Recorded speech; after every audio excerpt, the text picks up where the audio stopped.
Bring us back to the beginning. So I know you're an athlete, started off at football. High school, you had a big injury. Can you walk us through that? Yeah, so, I could literally throw a football before I could walk. So my dad used to throw the football into the crib, and then I would throw it out even before I could walk. So it was like my dad played college football, and if you grow up in Alabama and your dad plays football, you're playing football. It was like one of those things. So, you go through that process, you play Little League, and you work your way up. And then when I was in high school, I was, one of the top high school players.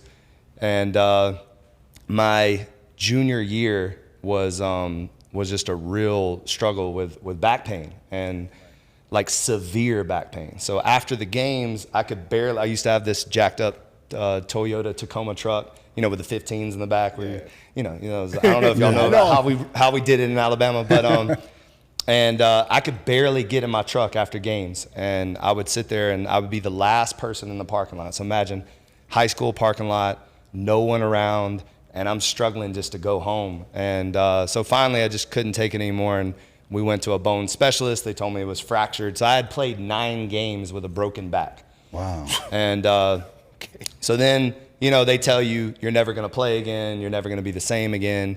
And I just refused to accept that. So I went to a chiropractor. He told me to take these pills. I think they were called Bone Factor 1, but basically it's like a combination of calcium, magnesium, zinc, and some other stuff. Yeah. And he was like, just take them like M&Ms. And I was just taking them. And then he said, get as flexible as possible. So at the time I was like 220, and I just went the opposite way. I just got completely shredded, could do the splits. I was like 205. Wow. All the pain went away. Came into that year and became the defensive player of the year in Alabama. Got like a ton of scholarship offers from Alabama, Florida State, Clemson, but Auburn, it was like, you got to go to Auburn. So I actually ended up being a preferred walk-on. So basically that you go in with the scholarship players, but you're a walk-on. You have to earn your scholarship. Right. So I did that. I earned my scholarship.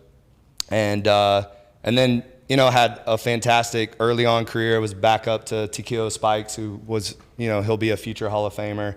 And everything was going great. At the time, I was like 240 pounds, and going into, after Tikio left for the pros, was going to be the starter, and then broke my back again. Oh. And this time it was devastating, because it's, you overcome it, and then you get ready to actually start for an SEC team, and you have aspirations of being in the NFL and all that, and so that came crumbling down. And I had a decision to make. They were like, you can take a medical hardship, finish out your get your degree, or at the time I actually could have transferred and tried to like rehab back and whatever. And at the time, going through that and the pain that I was in, I just took the medical hardship, and I really leaned into exercise science and health promotions and kinesiology. And I really wanted to figure out why it happened. Like, why did I have a hairline fracture, being as physically, like I was a specimen, 22-inch neck, running a 4.6. I mean, I was a specimen. And so why did I look like Tarzan, but, felt like Jane sometimes, with this pain? So it was very, very important for me to figure out if it could be done differently. And I started early on. As soon as just you start to gain this knowledge of exercise science and how the body works, it was very evident that I was lifting wrong, I was doing things wrong, and I'm being taught by high school strength coaches, by college strength coaches. And so I just immediately just started to implement that with some of the guys on the football team. And then by the time I was a senior at Auburn, I had like 16 to 18 guys training with me at the local Gold's Gym instead of training with a strength coach. Oh, wow. And then a light bulb kind of started to go off too, is that I just had this knack of leading, and these are men like 6'5", 300 pounds, college football. I don't know if y'all been around college football players, but they're huge. Big boys. But they listened to me, and they respected me, and it was just, and it wasn't that I did anything I didn't feel like at the time, but I led by example, and I cared a lot, and so started doing that. It's a long story, so I don't know how much you want to know, but so that's really the college aspect. Then I ended up going to Samford University in Birmingham, Alabama, to be a strength and conditioning coach. So ironically, the strength and conditioning coach at the time was my personal trainer when I was in 7th grade. His name was Tommy Rowland. I believe he's still at Samford University. Great guy, taught me a lot. And he basically took me under his wing, and we trained the football team, the tennis team, and the baseball team, for Samford.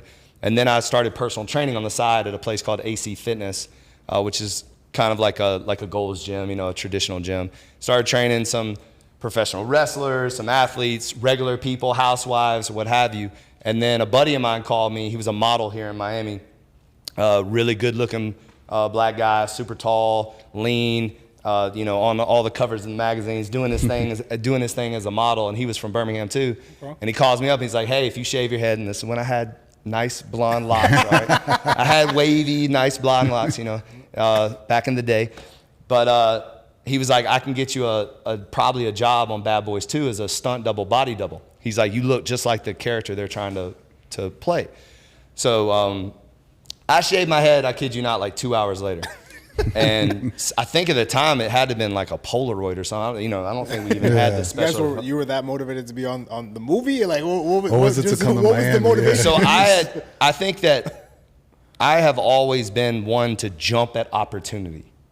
And I think I've always been one to see opportunity. And so for me, it was a phone call of opportunity. It was a phone call of like seeing someone that took a chance, left Alabama, went down to Miami, is successful as a model. I'd been staying in touch with him. So getting that call was like, it felt purposeful. It felt like it was a moment to just say yes. Okay. And so, I got the job.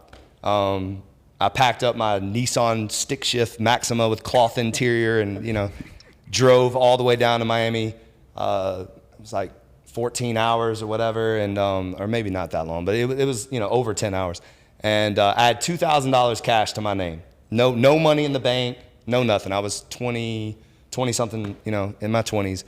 And I'll never forget like seeing the Miami Beach sign and getting on Euclid, and my car was like Euclid's terrible roads and like bouncing, and then walking in his apartment.